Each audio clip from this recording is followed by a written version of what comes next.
گناہ کرنے سے آپ اللہ تعالیٰ کے قریب ہوتے ہیں۔ مجھے پتا ہے یہ سننے میں تھوڑا شاید آپ کو عجیب لگے، لیکن آج میں آپ کو ایک ایسا راز بتانے لگا ہوں جو زیادہ تر لوگوں کو نہیں پتا، اور وہ یہ ہے کہ جب بھی آپ کوئی گناہ کرتے ہیں نا، اللہ تعالیٰ آپ کو اپنے ناموں کے بارے میں کچھ سکھا رہے ہوتے ہیں۔ جیسے کہ آپ نے کوئی گناہ کیا اور آپ کو اور اللہ تعالیٰ کو اس گناہ کا پتہ ہے صرف، لیکن اللہ تعالیٰ لوگوں کے سامنے وہ گناہ آپ کا ظاہر نہیں کرتے، بلکہ آپ کو اپنی رحمت کی چادر میں ڈھانپ لیتے ہیں۔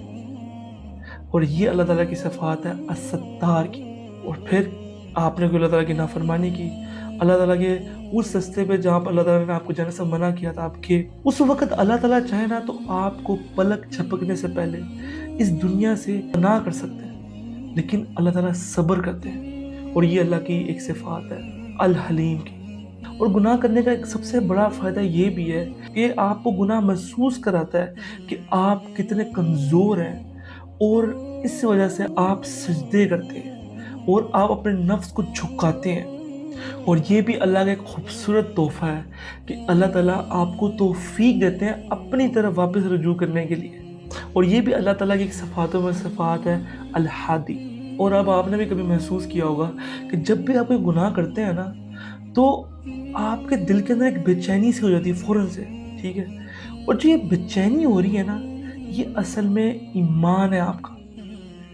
یاد رکھیے کافی اس دنیا میں لوگ ہیں جو بڑے سے بڑا گناہ کر دیتے ہیں، لیکن ان کو بے چینی محسوس ہی نہیں ہوتی۔ یہ اصل میں ان کے ایمان کی حالت ہوتی ہے۔ تو اصل میں آپ رجوع کر رہے ہیں اللہ تعالیٰ کی طرف، یہ بھی ان کا ایک خوبصورت تحفہ ہے آپ کو۔ تو میں آپ کو ایک مثال دیتا ہوں، جیسے کہ آپ جاتے ہیں کسرت کرتے ہیں، جم کرتے ہیں، ٹھیک ہے؟ پہلا دن آپ کا، آپ جاتے ہیں تھوڑا کم وزن اٹھاتے ہیں، ٹھیک ہے؟ آپ جب اس کو وزن کو اٹھا رہے ہوتے ہیں، آپ کو تکلیف بھی ہو رہی ہوتی ہے تھوڑی سی، واپس آتے ہیں گھر میں آپ کو بہت درد ہوتی ہے، ٹھیک ہے؟ تو اب آپ واپس اگلے دن جاتے ہیں، آپ پھر واپس وزن اٹھاتے ہیں، اس طرح کرتے کرتے کرتے کرتے آپ بہت مضبوط ہو جاتے ہیں۔ اور یہ معاملہ ویسے ہی گناہوں کے ساتھ بھی ہے کہ جب آپ گناہ کرتے ہیں اور آپ اللہ سے واپس رجوع کرتے ہیں، پھر آپ گناہ کرتے ہیں، پھر آپ اللہ سے واپس رجوع کرتے ہیں، اس طرح کرتے کرتے اللہ تعالیٰ سے آپ بہت زیادہ قریب ہو جاتے ہیں، اور پھر آپ اللہ تعالیٰ کے دوستوں میں شمال ہو جاتے ہیں، یعنی اللہ کے ولی بن جاتے ہیں۔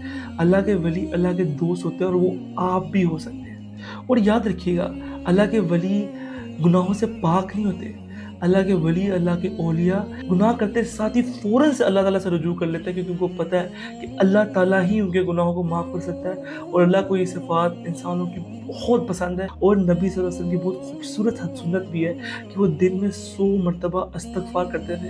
اور یہ سنت کو اگر ہم اپنائیں گے تو ہمارے دن کے، اگر ہم 100 بار استغفار کرتے ہیں، پورے دن کے گناہ ہمارے ختم ہو جائیں گے۔ استغفار جو ہے وہ دل کا استغفار ہونا چاہیے، اللہ کو آپ کے نمبرز نہیں چاہیے، آپ کے آپ نے اتنے 100 اتنے ہزار دفعہ یہ ذکر کیا۔ تو ان سب باتوں میں آپ غور کریں تو آپ ایک چیز نوٹ کریں گے کہ گناہ کرنا انسان کی فطرتوں میں سے فطرت ہے، لیکن سب سے ضروری بات یہاں پر ہے کہ اللہ سے فوراً سے رجوع کرنا۔ اور اگر آپ محسوس کریں کہ جب بھی آپ گناہ کرتے ہیں آپ کے دل میں بہت کم احساس ہوتا ہے، تو در حقیقت آپ اللہ تعالیٰ سے توفیق بھی مانگ سکتے ہیں، اللہ سے معافی مانگنے کی۔ اور اللہ تعالیٰ کی سب سے خوبصورت صفاتوں میں سے صفات یہ بھی ہے الرحمن، الرحیم، الکریم، کہ جب بھی آپ اللہ سے سچے دل سے توفیق مانگیں گے اور توبہ کریں گے نا، تو اللہ تعالیٰ آپ کو ضرور معاف کریں گے، اور آپ کے دل کے اندر جو بے چینی ہے وہ بھی ختم ہو جائے گی۔ اور اس کی حد تو یہ ہے کہ روز محشر آپ کے گناہ اللہ تعالیٰ نیکیوں میں بدل دیں گے۔